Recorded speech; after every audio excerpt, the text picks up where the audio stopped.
रसिया और यूक्रेन ने आज के दिन major prisoner of war exchange किया है।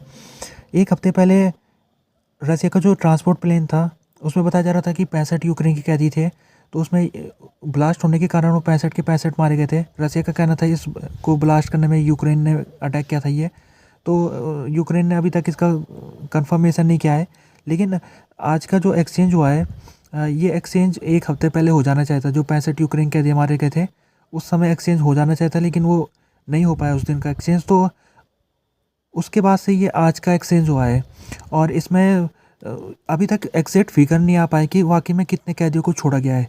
यूक्रेन का कहना है कि 207 कैदी उसके यहाँ पर पहुँच चुके हैं, जबकि रसिया का कहना है कि 195 कैदियों को रसिया ने छोड़ा है यूक्रेन को, और यूक्रेन ने भी इतने कैदियों को रसिया को छोड़ा है रसिया के लिए। तो जैसे कि ये एक्सचेंज कराने की कोशिश चल रही है कई दिनों से, और इसको दोनों देश समर्थन कर रहे हैं। जो रसिया है उसके जो राष्ट्रपति है पुतिन, उन्होंने आज स्टेटमेंट जारी किया। उन्होंने कहा कि जितने भी यूक्रेन में जो हमारे देश के कैदी हैं हम उनको छुड़ाने की पूरी तरह की कोशिश कर रहे हैं। और जो जेलेंस्की है यूक्रेन के राष्ट्रपति, वो भी इसी बात को कह रहे हैं। वो कह रहे हैं कि जितने कैदी रसिया में है यूक्रेन के, उनको हम हर किसी को छुड़ा के आएंगे। जेलेंस्की ने आज के दिन फ़ोटो भी शेयर की है जिसमें वो जो कैदी छूट के आए रसिया से, वो जब यूक्रेन में पहुंचे तो अपने परिवार वालों से जब वो गले मिल रहे तो उसकी फ़ोटो उन्होंने शेयर की है सोशल मीडिया में। व्लादिमीर पुतिन ने इंटरनेशनल इन्वेस्टिगेशन के बारे में कहा है, जो कि पिछले हफ्ते में प्लेन ब्लास्ट हो गया था, मिलिट्री ट्रांसपोर्ट प्लेन IL-76 उसका नाम था। तो उसमें वो कह रहे हैं कि इंटरनेशनल इन्वेस्टिगेशन होनी चाहिए, क्योंकि रसिया ये कह रहा है कि जो ब्लास्ट हुआ था वो यूक्रेन के द्वारा हुआ था। यूक्रेन ने इसके ऊपर मिसाइल छोड़ा था तो तब ब्लास्ट हुआ था।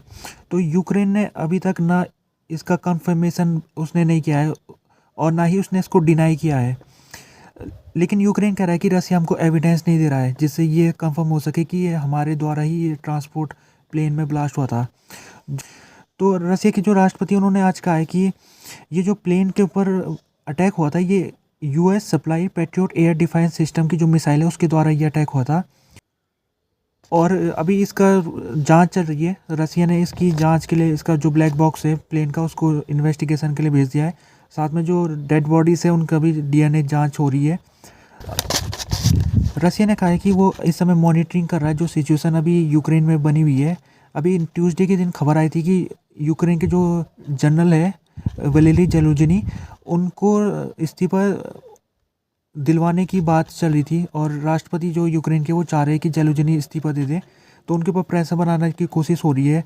जेलुजिनी और जेलेंस्की के जो संबंध है पिछले कुछ दिनों से बिगड़ रहे हैं, जब से जेलुजिनी ने इकोनॉमिस्ट मैगजीन में उन्होंने इंटरव्यू दिया था जिसमें उन्होंने कहा था कि जो लड़ाई इस समय लड़ाई फंसी हुई है, यानी कोई दोनों सेना इस समय आगे नहीं बढ़ पा रही है।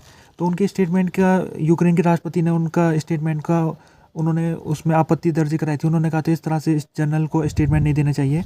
और जेलुजिनी इस समय काफ़ी फेमस भी है, अगर यूक्रेन के पब्लिक में देखा जाए तो उनकी जो पॉपुलैरिटी हो जेलेंस्की से भी ज़्यादा है। तो जेलुजिनी जब से संबंध खराब हुए दोनों के बीच में, तब से ऐसी अटकलें लगाई जा रही है कि जेलुजिनी हो सकता है कि इस्तीफा दे दे। तो ट्यूसडे के दिन एक न्यूज़पेपर में रिपोर्ट छपी थी कि जो जेलेंस्की है उन्होंने जेलुजिनी को अपने ऑफिस में बुलाया और उनसे कहा कि आपको इस्तीफा देना चाहिए। जेलुजिनी ने इस्तीफा देने से मना कर दिया, तो अभी वो जनरल बने हुए हैं। लेकिन खबर ये है कि रसिया की तरफ से आज स्टेटमेंट ही आया और रसिया ने कहा है कि ये इसलिए हो रहा है क्योंकि जो यूक्रेन है उसको लड़ाई में सफलता नहीं मिल पा रही है। इस तरह से जो उसकी लीडरशिप है उसमें आपस में ही विवाद शुरू हो गया है।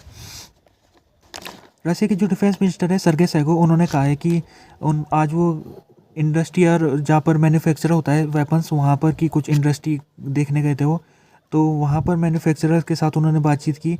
तो उन्होंने कुछ मैन्युफैक्चरर की जो प्रगति है, जो उनके काम का तरक्की देखने गए थे कि किस प्रकार से पिछले साल के मुकाबले वो कितना उनका काम बढ़ा है। तो कुछ जगह वो गए तो उन्होंने काफ़ी आपत्ति दर्ज कराई है क्योंकि जो काम है वो इतना तेज़ी से नहीं बढ़ पा रहा है। तो उन्होंने जो मालिक है कंपनी के, जो स्टेट ओन कंपनी है, तो इसके जो डायरेक्टर है उनको उन्होंने डांट लगाई है और उन्होंने कहा कि आपको ये काम को फटाफट करना चाहिए क्योंकि जो डेडलाइन आपको दी गई थी उसके हिसाब से आप काम नहीं कर पा रहे हो। तो उन्होंने कहा कि इस समय हमको सेल्फ प्रोपेल आर्टिलरी सिस्टम की बहुत ज़्यादा ज़रूरत है, इसको इंक्रीज़ करना चाहिए इसकी प्रोडक्शन को। और साथ में उन्होंने ये कहा है कि इस समय जो टारगेट है वो बहुत ज़रूरी है उसको कंप्लीट करना, क्योंकि इस समय जो लड़ाई है उसमें यूक्रेन को तो जो वेस्टर्न देश है वो सप्लाई दे रहे हैं, रसिया को केवल रसिया ही सप्लाई अपना बना रहा है, जो भी बना रहा है थोड़ा बहुत उसको नॉर्थ कोरिया से मिल रहा है, बाकी उसकी अपनी ही सप्लाई जारी है।